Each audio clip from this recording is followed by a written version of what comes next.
రంగారెడ్డి జిల్లా కింద వస్తుందని హైదరాబాద్ వాళ్ళు, కాదు ఇది హైదరాబాద్ కిందే వస్తుందని రంగారెడ్డి జిల్లా వాళ్ళు అనుకుని ఎవరు చెత్తను తీయరు. చెత్త పెరిగిపోతుంది, కుళ్ళిపోతుంది. కుళ్ళిపోయిన చెత్తల్లోకి తెల్ల ఎలుకలు వస్తాయి. తెల్ల ఎలుకలు రావడం వల్ల కలరా వస్తుంది. కలరా ఫస్ట్ నిన్ను సోకుతుంది. నీకు కలరా సోకుంది కాబట్టి నీ భార్య నిన్ను వదిలేసి వెళ్ళిపోతుంది. అంటే రోజుకి 73 విరోచనాలు, 66 వాంతులు. నీ కాళ్ళు పీక్కుపోతాయి, నీ నాలుక ఎండిపోతుంది.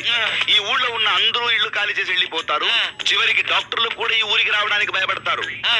నువ్వు దిక్కులేని వాడివై స్పృహ తప్పి పడిపోతావు.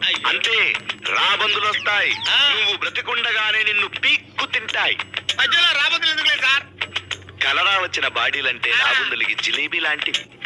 అవి నీ బాడీని పీక్కు తింటాయి. తల్లి ప్రేమతో తన పిల్లల కోసం తీసుకెళ్తే అక్కడ పిల్లలు నీ తలని పొడిచి